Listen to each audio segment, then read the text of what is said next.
fun adventure.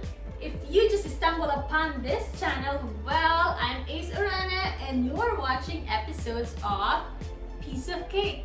Please don't forget to subscribe and I hope we get connected through this channel. Please leave me a comment or just say hi on the comments below and I will try my best to reply to your messages. What we're gonna do today is I hope would at least lighten up a little bit of the mood of my kababayans in the Philippines, especially po sa area ng Batangas. Last Sunday, Taal Volcano erupted. And marami po kaming kababayan sa Batangas ang nawalan ng tirahan, nawalan ng kabuhayan, at naka-experience ng mga bagay na most of us would only think na sana panaginip lang.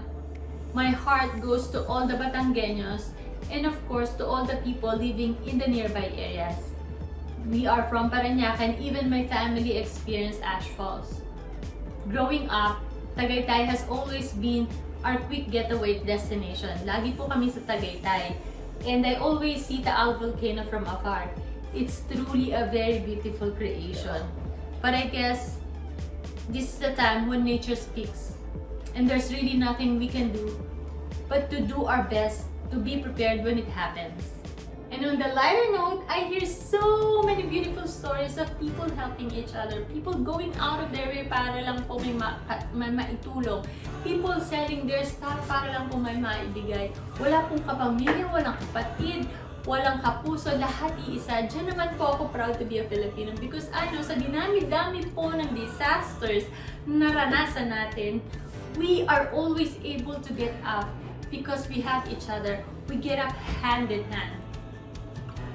And in line with that po, I am committing this channel, this specific video, for every like po na makukuha ko on this video, I will match it with $1 Canadian. So by the end of January 2020, I will count kung ilan pong likes ang nakuha ng video na ito and I will match it with specific Canadian dollars for a maximum of $200. And I will give it to one of the charitable organization who will give benefit to the victims of Taal Volcano. I will for sure show it through this channel when I make that donation. $200 may not be that much, but a little goes a long way. So anything po na magagawa natin to help, let's do it. Our kababayans need us. Our kababayans need our help. But for the meantime, let's get back to our baking adventure.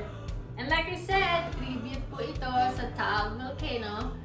For today, we're making chocolate lava cake. And here's our ingredients. 3 eggs, 4 tablespoons of sugar with a pinch of salt,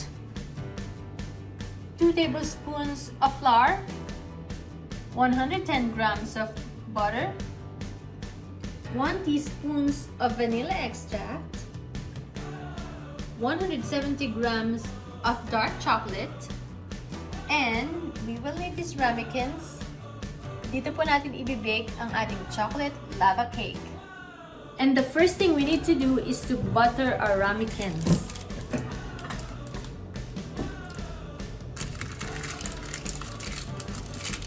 Coat with butter para po hindi mag-stick yung chocolate cake here.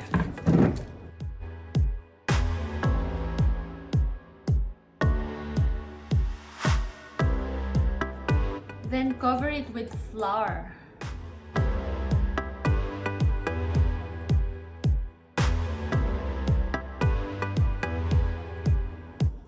And the next thing we will do is to melt the chocolate and the butter.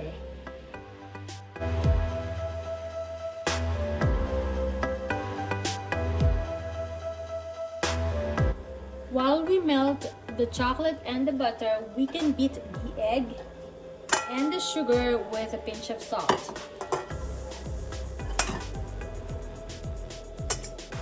Oops. 1, 2 egg, 3 eggs. There you go. And then our sugar with a pinch of salt.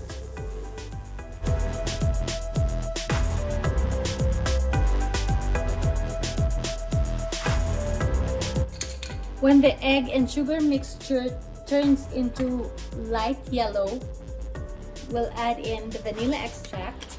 Oops! Uh-oh! 1 teaspoon. There you go.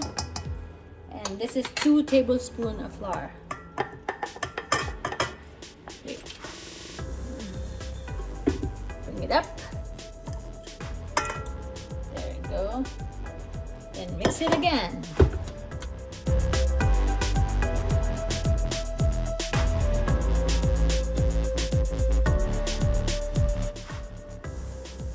So melt the chocolate and the butter until it becomes smooth.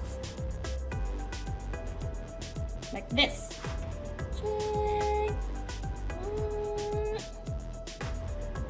We're gonna mix the melted chocolate and butter to our egg mixture.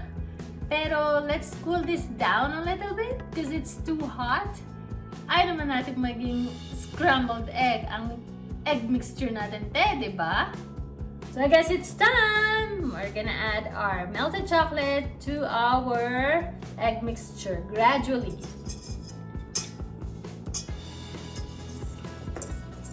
And stir it while you add.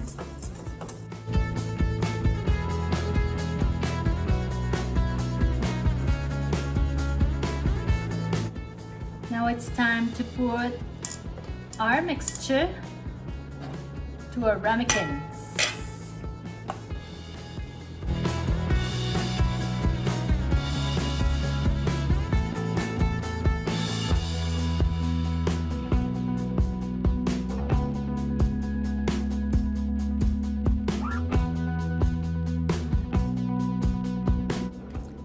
And bake it to our preheated oven of 400 Fahrenheit for about 10 minutes.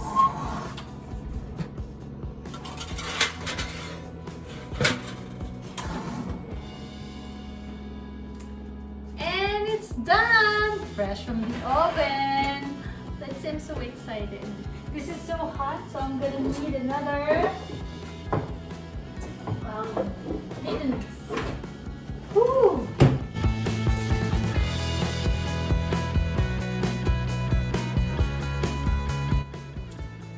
So let's run a knife on the sides of this. There you go. And put our plate on top and flip it over. I'm gonna use a mittens. I'm gonna use mittens. Because it's too hot.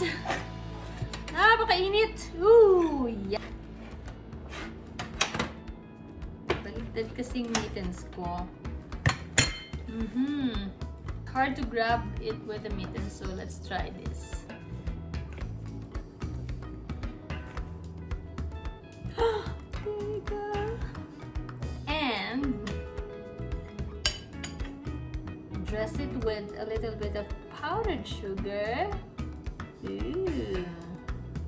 And sabi sa chismis, this is best served with vanilla ice cream.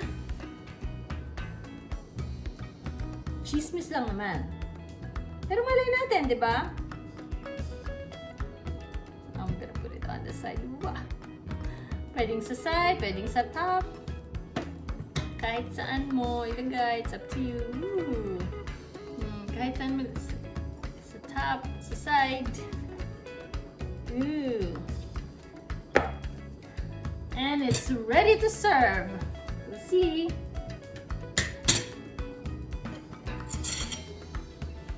So we'll see if it's gonna flow some lava.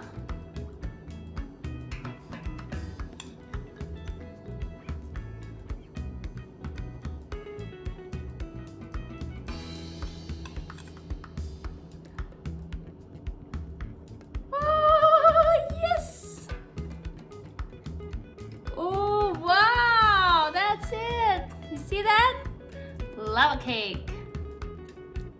You see that, guys? Lava inside. Ooh la la.